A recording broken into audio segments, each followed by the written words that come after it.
It's horror month. Probably the most perfect horror month. We're starting it out with episode 13. And Halloween is on a Thursday, so we don't even have to alter our schedule. It's perfect. Should we do the out of context summary? Mm-hmm. In this episode, we face angry icicles, a panting menace, and Emily. She's a menace to society. Thank you for coming back for Replay Reviews Horror Month. My name is Leah. And my name is Scotty. We are two friends who are here to replay, review, and analyze your favorite video games. And since Kathy has never seen the games before, it helps me view them through her fresh eyes. Almost like I am discovering them again for the first time. Here will be a similar experience for you. Do I sound like Dracula or just Italian? He's not Italian. So we start out with the prologue. We're introduced to the butterfly effect. A tiny butterfly flapping its wings today may lead to a devastating hurricane weeks from now. Building off of that, this is a game that I know super well. I know it really well. So I made a wheel to randomly select which choices, because it's a decision-based game, as the butterfly effect is explaining. Soon we see a wintry cabin with occupants inside, and someone seems to be watching them. We learn a bit more about the group dynamics. Hannah likes Mike, but Mike, the class prez, is dating Emily.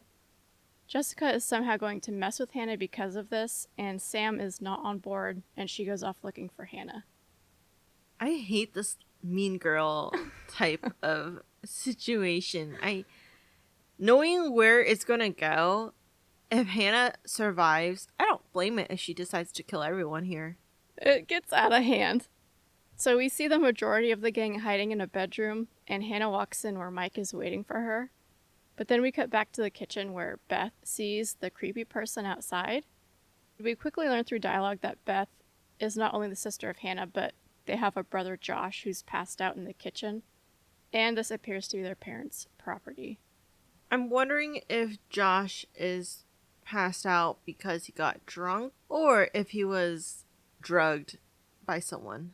I think it's hinted at it was the Jeremiah Cragg that did him in. Okay. But you never know. Beth does find a note in the kitchen that reads, "Hannah, you look so damn hot in that shirt, ... But I bet you're even hotter out of it. Come to the guest room at 2 a.m. Winky face, Mike, XXX." And this is when we go back to the guest room. Mike flirts with Hannah, who starts to take off her shirt when everyone pops out. And they're filming her. Shame on all of them, too. And they're doing this because of a crush. It's just so mean girl type of thing. I can't handle this kind of situation. I want to punch them all in the faces. Back in the kitchen to Beth, she sees somebody walk by the window. We see it's Hannah, but she may not have noticed that. And this is where we have our first choice of the game. The wheel chooses to have Beth run to find the others, and they all run outside, trying to find Hannah, where Emily yells, "It was just a prank, Han."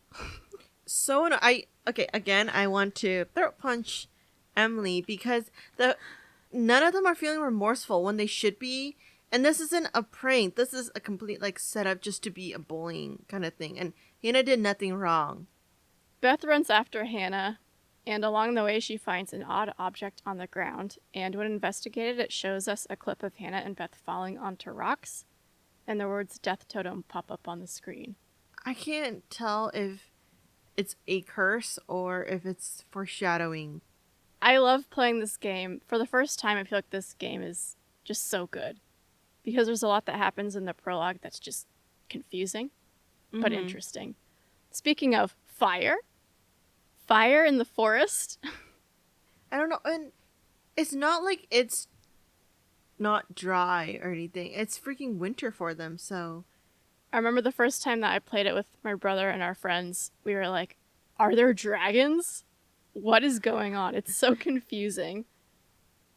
So Beth soon finds Hannah and gives her her coat. While this is happening, we see a different point of view. It's red with flashes of white. It almost seems like those movies where the alien versus predator, but it's these aliens that only see things like the thermodynamic heat wave signature things. And I thought that this game was just going to be like normal. There wasn't going to be like magic or anything involved besides like the totem. But now you have this in, so you're wondering, is this just a human wearing certain glasses, or is there a freaking monster in the forest? They both react to something that they either see or hear and start running in fear. Along the way, Hannah loses her phone. They're then cornered when they run to a cliff, so they keep backing up as something that we don't see is approaching them, and they fall over, but Beth is holding onto a root with one hand and Hannah with the other. We then see more fire, and a creepy-looking guy reaches his hand out to Beth, and we now have to choose to drop Hannah or let go of the root. The wheel landed on dropping Hannah. Which I thought you chose to drop Hannah, and in my comments is like, why did you do that?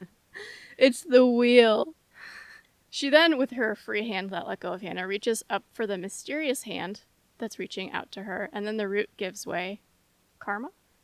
And they both fall down, and we see the same scene that we just saw in the death totem. What if something else happened between picking up the totem of foreshadowing, and maybe if you had chose to keep Hannah's hand up and the root didn't fall, maybe you would have survived and proved that foreshadowing incorrect? And this is where the butterfly effect happens, is that you already chose your decision when one thing happened, but you already knew that that was the future. So I'm like, is it really the butterfly effect in a way? I don't know. I'm just confused at this point. This one's a bit different, which we'll see when we go to the analyst, Dr. A.J. Hill. He says no one can change what happened last year. So that's kind of a hint to the player that the prologue, you can't really change the fate of Hannah and Beth, but you can just change outcomes later. It is what it is in the prologue. Any reactions to Dr. A.J. Hill yet? This guy's a creep. I don't know. I don't like the way he's presenting it, but I'm also confused about this conversation. It feels like he's speaking to us, but then when we see him again, it doesn't feel that way anymore. It feels like then he's talking to one of the characters in it. Are we supposed to feel like we're, as a player, interacting directly with him, or are we supposed to feel like we are a character and that character is talking to the therapist? It's a good question. I really like these segments of the game. I don't think I've seen anything like it before. He's not very happy with us. He thinks that we're not being honest. This therapist is already making me quite suspicious. So after the first section of credits, we see Sam on a bus, and she's listening to a news report on her way to the lodge. We learn that it has been 1 year since the mysterious disappearance of the sisters. And the news lady, or I think it's a cop being interviewed, says, "There is one individual we're considering as a person of interest, but his whereabouts are currently unknown. He has an interesting history with the Washington family. He had warned them against pursuing their construction project and claimed the land was sacred to his forefathers. You know, there is still the old sanatorium on the mountain. Could he be hiding there?" My officers did search the grounds, but the girls themselves couldn't have made it that far. After the news clip, Sam watches a video from Josh. He's happy to have everyone back to the annual Blackwood Winter Getaway. How did none of the friends fess up what happened to give the police more hints, and in doing so let them know and loop Josh in about what they did to his sister? Because I think if he knew, he wouldn't be so friendly and open to these people coming into his house, especially when he's saying that, I think my sisters would like it, like having this group again. But at the same time, what if Josh knew this and is purposely leading them all into the same place where his sisters went missing and possibly are dead, and he's going to carry out revenge? That's what I'm thinking is the more likely option. Like, he's luring them into his trap. It is weird, and Sam has a reaction where she seems a bit uncomfortable and sad. But after that, the intro credits finish out. Scene 2. It's Chapter 1, Friendship, 10 hours until dawn. Sam arrives at Blackwood Pines, and we see the same knife-wielding person watching her from a distance. Why is he panting like that? Ew. It makes me really uncomfortable. It's icky. It's gross. We do get officially introduced to Sam, who is Hannah's best friend, diligent, considerate, and adventurous. As she continues on the path, you can tell that she feels a presence around her, but no one answers her when she calls out. So she stops to read a sign. It explains the death totem we found as Beth. It's a dream or prophecy of a possible future.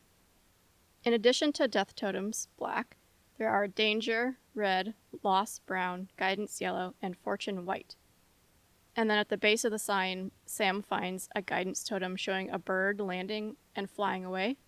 I wonder if the birds carry more meaning. Again, it's with the birds. But with birds and butterflies, just things with wings. I promise I didn't count the birds this time. Good golly. Although it probably would have been easier. Now at the cable car station, Sam finds graffiti which says the past is beyond our control. I agree. At the same time, though, if it's beyond your control, you could still right your wrongs with the past, so it's still a bit in your control.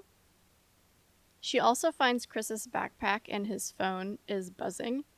The wheel chooses to close his bag and we see the butterfly effect message pop up, and it says, "This appears when you've changed the narrative of the game." I really want to know what happens as she picked the phone up. Yeah, I know he gets mad.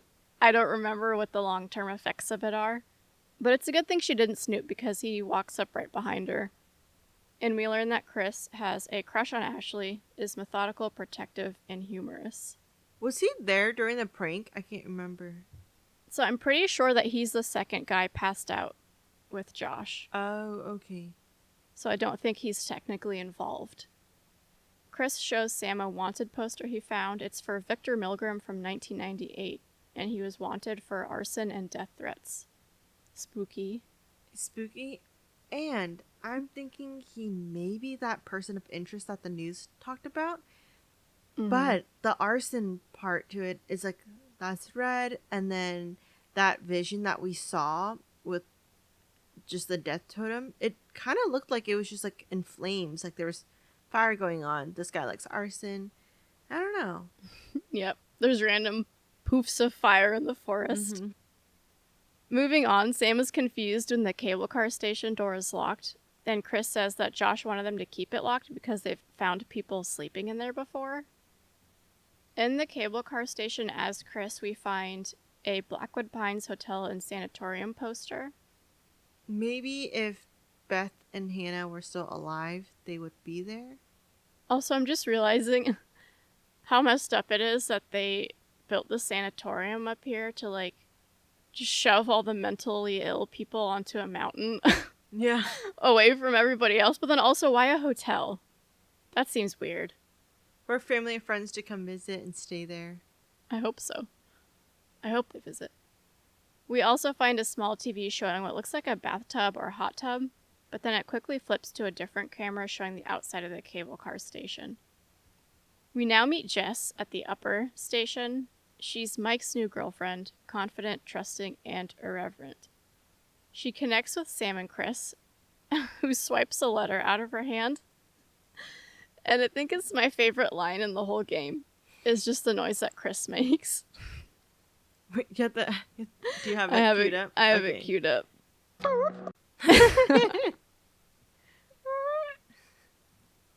I love it. And you don't get it every time. He'll make a different noise depending on your playthrough, Really? which I think is Oh. great. Chris is kind of annoying right now. I'm already like kind of annoyed by him, but I don't know exactly what it is. But I'll keep you posted on my feelings. But right now, this is where it's getting at 5% for some reason. I think he's just way too excited and happy. Maybe that's what it is. But this letter he swipes is addressed to Mike, and they discuss the new dynamics, and Jess says, "M's out, I'm in." And then why does she get all embarrassed about wanting to wait for him if they're dating? That seems normal. That, and why didn't they come up there together? Why are they Yeah. traveling separately? All good questions. All right. Moving on, we meet the next batch of characters. First up is Emily. She's Mike's ex, intelligent, resourceful, and persuasive. And also Matt, who is Emily's new boyfriend. He's motivated, ambitious, and active. And they have a toxic relationship. Yeah. Speaking of, as they're walking along the path, Mike jumps out to scare the poop out of them. And we learn that he's Emily's ex, intelligent, driven, and persuasive. He shares 2 qualities with Emily, which I think is interesting. Everyone's pretty on the edge, and then you have people like him and Chris who just kind of like pop out and think it's all fun and games. Yeah. But also, I just immediately don't like Emily. I find her already really annoying because you could tell she's just using Matt, and I just feel like she's not a very genuine person. The random choice wheel leads to a frosty start for Matt and Mike. And then when he walks away, not saying see ya, See ya. Emily then asks Matt to take all the bags up because she needs to go find Sam. Why couldn't you just call her? And wow, what a great relationship that you start out already lying. And this is right after the interaction with Mike, so I feel like any person would be able to tell that she obviously either still has feelings for him or she wants to talk to him, and she isn't being truthful, and it's doing a disservice to her relationship with Matt. And then he goes, we're even at least, for doing this for her. And she goes, I'll think about it. Matt deserves better. He does. He really does. Even though the wheel is kind of turning him into an ass in this playthrough, he still deserves better. And then we cut to Ashley, who has a crush on Chris. She's academic, inquisitive, and forthright. She's looking through binoculars and sees Emily and Mike together. And then Matt jump scares her through the binoculars. How'd you like that? It's not as bad. Some of the jump scares are okay. Some of them are worse than others, but I think I'm doing better. He asks Ashley what she's looking at, and she allows him to look, and when he sees, he's rightfully upset. It's very juvenile drama too, so I don't even know what the ages are with these people, but they all need some development in their emotional maturity levels, because Mike should have known better than to do something with Emily. She should have known better, and Matt should be able to communicate what he sees with Emily and says that either you're with him or we're breaking up. We're now back to Jessica at the upper station still. Mike arrives and starts a snowball fight that gets oddly erotic. I don't know how you felt about this scene. Uncomfortable. Yeah, agreed. It gets more uncomfortable when Jess murders Robin with the snowball. The bird reference. Yeah. I had that on my notes. I was like, does Kathy recognize this from the totem? Yeah. After brief hesitation in mourning the loss of this innocent bird, Mike is right back at it and tackles Jess. They're interrupted when an icicle almost impales them. Yeah. Can that even happen? I mean, I know that's like an urban legend. I think it Can that can. even Now I have to happen? Google. Can you? Maybe from a certain height. So, while icicles are rarely sharp enough or large enough to impale a person, they can still cause bruises, cuts, and broken bones when they fall. However, I think you can. Wait, is that what you're saying or you're reading? I think you can. I'm reading that, but I think you can is my own opinion. There's potential. Anything's possible. Anything's possible. So after dodging the icicle, they move on, and then we see the cable car arriving with a lone occupant. Should we go back to Dr. Hale? Yeah. All right, he says, This time, we're going to try to understand the root of your anxiety. Now pick up that book, turn the pages. You will see a set of pictures and symbols. I want you to identify which image in each set makes you the most anxious. and through the wheel, the top 3 things that we don't like are snakes, zombies, and thunderstorms. Dr. Hill says that some combination sounds like a good Friday night. More thoughts on Dr. Hill? Why are we doing this? I don't understand. Like, are we going to see more snakes, zombies, and thunderstorms? Yeah, this is probably a pretty weak combination. I think there'll be a snake on his desk, but I don't know about the zombies and thunderstorms, because there's definitely, like, choices that you make that you'll see them more in the game, like rats and spiders. You'll see them more. But I don't feel like we see more zombies or thunderstorms. Yeah. So I think some of them are kind of weak. Okay. It's now Chapter 2, Jealousy, 9 hours until dawn. We're back to Chris and Sam, and they're now with Josh. And we learn that he is Hannah and Beth's brother, complex, thoughtful, and loving. Feel like we're supposed to think Josh is a good person and like just naive, when I still think he's he's calculative. He's scheming some kind of thing to seek revenge for his sisters, and I hope that's true. It is kind of weird that they give him thoughtful and loving, like 2 really good traits. Like nobody else's traits are that good. It's a little suspicious. It still seems like they're being watched. So I don't know. But then Chris and Josh have to find a way into the lodge when they discover that the lock is iced over. But on their way, Chris checks in with Ashley. And then Josh makes comments about her further down the path, trying to push Chris to go for it. Pretty quickly, he's not seeing very loving or thoughtful. Yeah. But I also do think he's setting up in a situation where Josh could kill 2 birds with 1 stone. That if he gets Chris and Ashley together, they're going to be distracted. And then he could like immediately kill them both. You're really thinking about this. Yeah. The strategy behind it. I like it. Okay. Chris finds an axe holder and the axe is missing.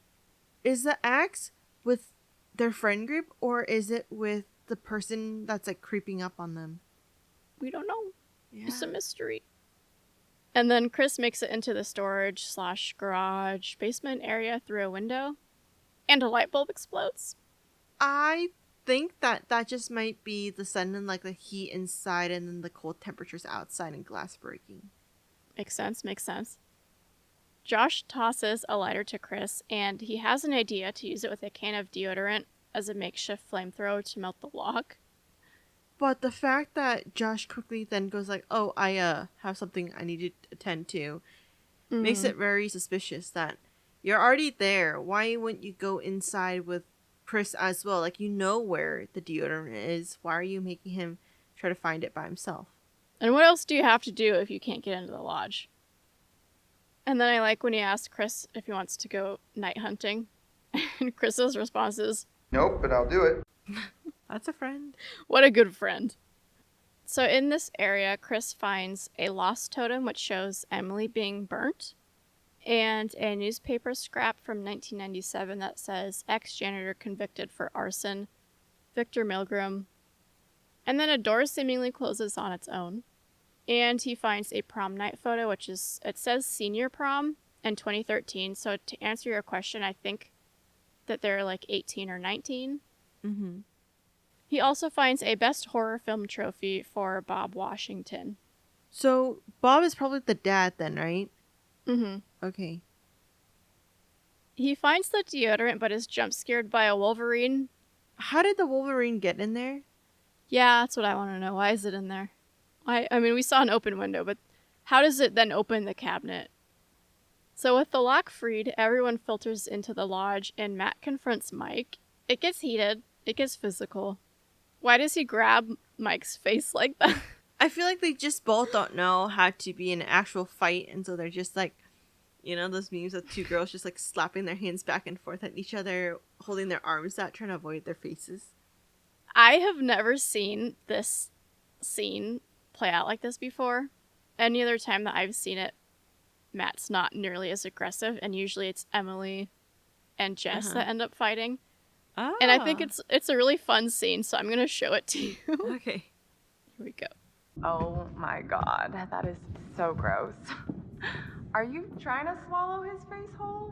I mean, seriously, can she be any more obvious?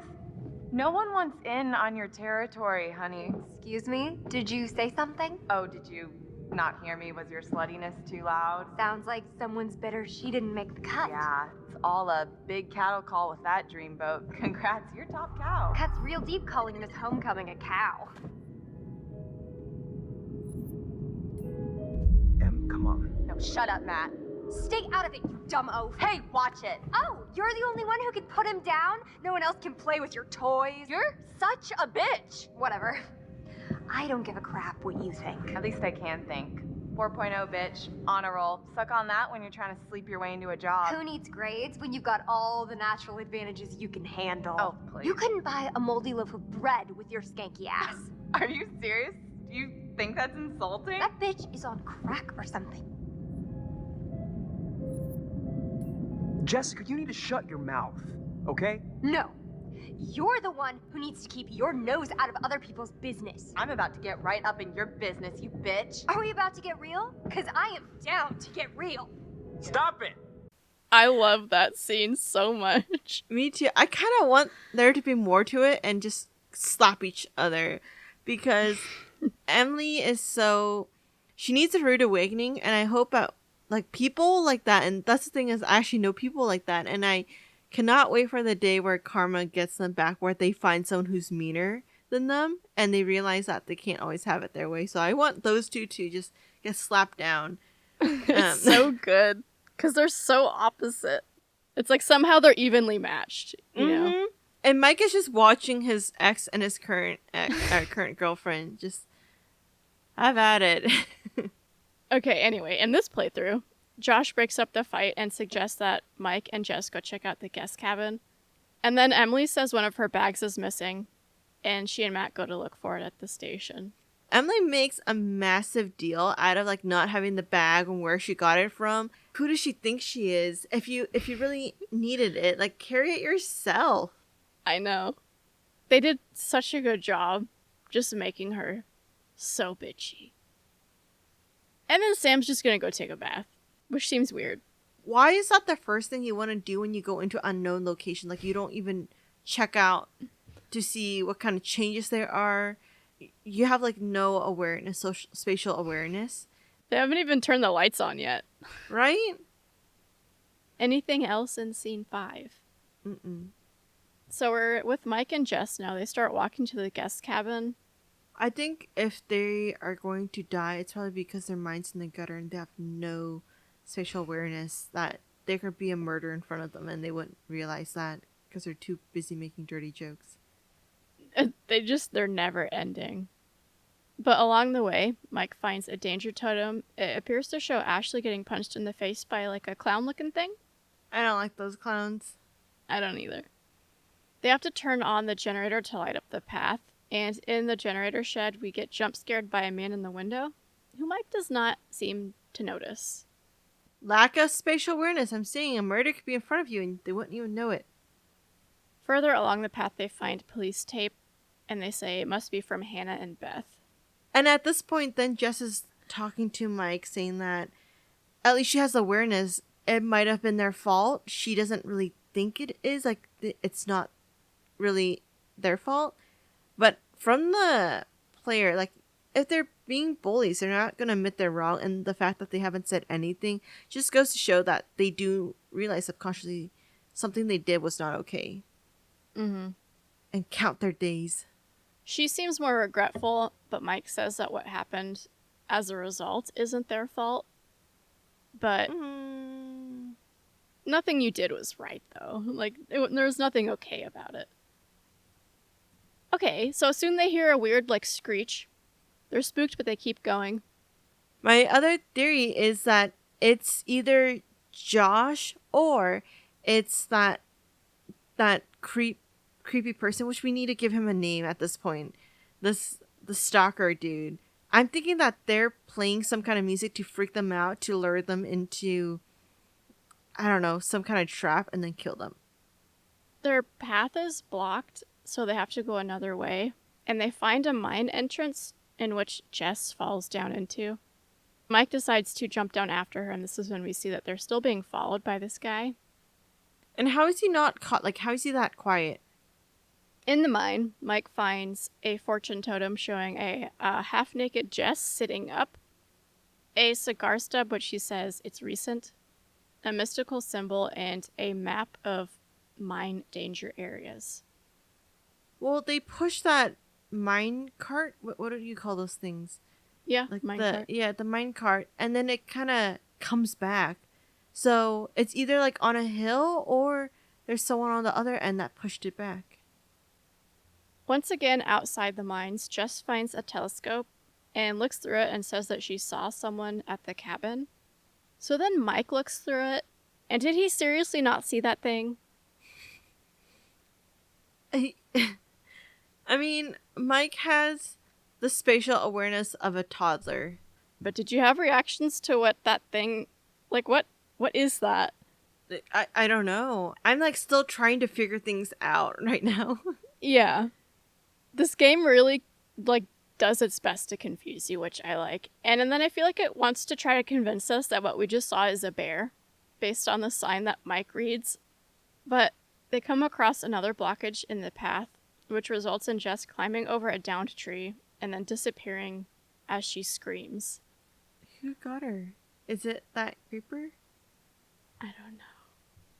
We quickly cut away, though. We're back to the group that's at the lodge. Sam and Josh work on getting the hot water turned on. In the house, Sam finds a business card for a tattoo parlor with a drawing of a butterfly on it in Hannah's room, as well as a magazine compatibility test on which she scored low, and it suggests that she do something bold, like getting a tattoo to get her crush's attention. Was that note written by Mike to her, though? The invitation? Yeah. I don't know. I feel like it's hard to blame Hannah for having a crush when you're inviting her and you just seem so friendly with her, which I know maybe part of it is just Hannah thinking too much of it. But, Yeah. like, I don't understand that hate for her so much in the beginning, in the prologue. I still can't get over that. Yeah, I think looking at the invitation, the part where it's like, I'd be delighted, that looks like it's printed on the invitation. So I don't think that's Mike saying. I think he's saying that to everyone, technically. Okay. But, yeah, like, you can't blame someone for having a crush on somebody. Mm-hmm. And then we also find a Halloween party invitation from Sam, and it features the image that Dr. Hill first showed us. That's kind of interesting. We have something connecting Dr. Hill to the current world, current timeline. I'm wondering, what if Dr. Hill participated in the disappearance of Hannah and Beth? I don't know how, but I just don't know how he's connected to all this. I think it's just more than your general therapist-client relationship. Josh sends Chris and Ashley to go find a spirit board while he and Sam go to the basement to deal with the hot water. On the lower level, Sam finds a picture of all three siblings, and Hannah has her tattoo in this picture, so she did get a tattoo. Do we know what it is of? I can't remember. Right. It's a butterfly. Okay. Leaning into that butterfly theme. Josh tells Sam he is especially glad that she's there, and she assures him that they're all there for him. Any thought on their dynamic? I think it's just a friends dynamic. I don't really sense like a romantic thing. I think if my theory is right that Josh is just trying to seek revenge, he's just acting really friendly to get close to people to make him seem unsuspecting of, or not suspicious of anything that is about to go wrong. And then noises in the basement spook Sam, but they are able to get the boiler running despite this.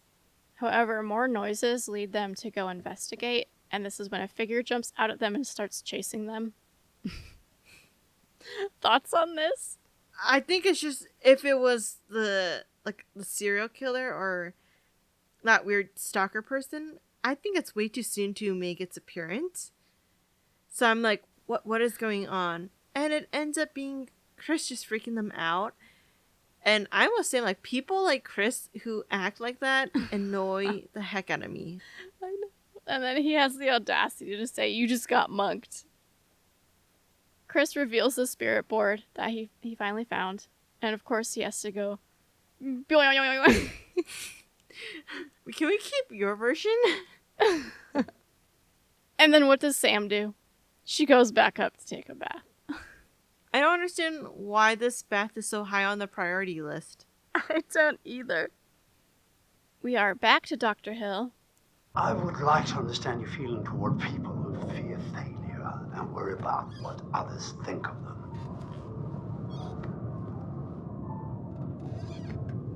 you share this fear. With the previous time that we saw the Dr. Hill, and knowing that he has all these questions about fear, like, why does he want to know? And what's he going to do with this information once he knows? What are your thoughts on the game so far? Thoughts, theories, reactions? My main theory is that Josh invited them all to kill them. Maybe, I don't know if Beth and Hannah are still alive or not. Not very confident about that. Maybe that weird stalker person saved them and is actually a good person, and they're behind everything of just working with Josh trying to seek revenge. I just feel like there's a lot thrown at us in the first hour of the game. It does its absolute best to just confuse